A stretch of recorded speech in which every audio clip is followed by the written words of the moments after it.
अगर पत्नी लगातार पति को प्रताड़ित कर रही है, उसके घर वालों पर झूठे मुकदमों में फंसा रही है दोस्तों, तो इन बातों को साबित किया जाता है ताकि तलाक आपको मिल सके, आप तलाक और शादी के बंधन से मुक्त हो सके दोस्तों। और बीते कुछ समय पहले दोस्तों कोर्ट ने माता पिता से अलग रह रही, मतलब कई सारी पत्नियां माँ बाप से अलग रहने की जिद करती है, तो कई सारे आधार को बनाकर कोर्ट ने तलाक का फैसला भी पति के पक्ष में दिया है। कई बार पतियों को यह कहना होता है फैमिली कोर्ट ने अंतरिम मेंटेनेंस बांध दिया, सालों साल मुकदमा चल रहा है। तो दोस्तों ऐसे में आप हाई कोर्ट से डायरेक्शन ले सकते हैं।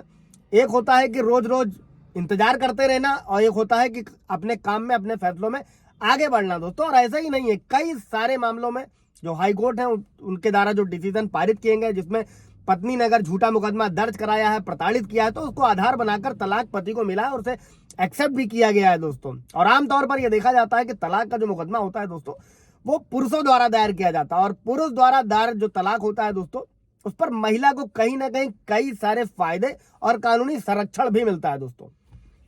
अभी होता क्या है दोस्तों, जो फैमिली कोर्ट भी है वो भी पारिवारिक मुकदमों में जल्दी हस्तक्षेप करने से बचते हैं, विशेषकर जब तक तलाक का मुकदमा हो दोस्तों।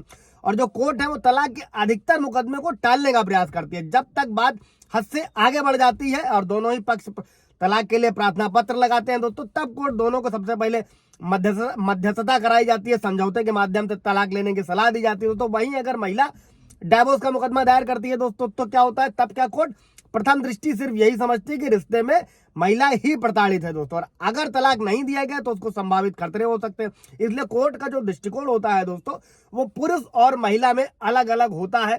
ये जग जाहिर है, ये सबको पता है, जेंडर न्यूट्रल कानून नहीं है। और ऐसे अनेकों एग्जाम्पल्स हैं दोस्तों जिसमें महिला द्वारा तलाक के लिए आवेदन अगर दिया जाता है तो समाधान शीघ्र हो जाता है। वहीं अगर पुरुष द्वारा यानी कि पति द्वारा तलाक की अर्जी लगाई जाती है तो उसमें बरसों लग जाते हैं अंतिम फैसला आने में दोस्तों। और छोटे शब्दों में अगर समझे कि जब तक पत्नी पुनर्विवाह नहीं कर लेती है या आर्थिक रूप से वो सक्षम नहीं होती है, तब तक तलाक के बाद भी आपसे वो भरण पोषण प्राप्त करने का अधिकार रखती है। ऐसे में सुप्रीम कोर्ट के इसके विपरीत जजमेंट भी है दोस्तों कि अगर पत्नी अलग रह रही है, अडल्ट्री में रह रही है, तो मेंटेनेंस नहीं देना है दोस्तों। बता कि अभी एक और रिसेंटली मैंने वीडियो बनाया जिसमें अलग रह रही पत्नी को सीआरपीसी 125 के 4 के तहत मेंटेनेंस दिया जाएगा दोस्तों। और अगर आप तलाक के बाद किसी पुरुष के साथ उसका संबंध सिद्ध कर सकते हैं, तब आप भरण पोषण देने की राशि से बच सकते हैं, अगर पत्नी का आप साबित कर ले जाते हैं दोस्तों। और तलाक के बाद आप दूसरी शादी कर सकते हैं, और जिससे आपका तलाक हुआ है उसको भरण पोषण देने से मना भी किया जा सकता है, अगर वो किसी और के साथ रही। सब चीजें अगर आप साबित कर ले, तो अगर आपने तलाक के समय एक मुफ्त राशि, एक एलिमनी दे दी है, एक मुफ्त राशि दे दी है दोस्तों, तब भी आपके ऊपर पत्नी भरण पोषण का कोई अधिकार नहीं रह जाता है। कोई सवाल जवाब होगा दोस्तों तो पूछिएगा। Thank you.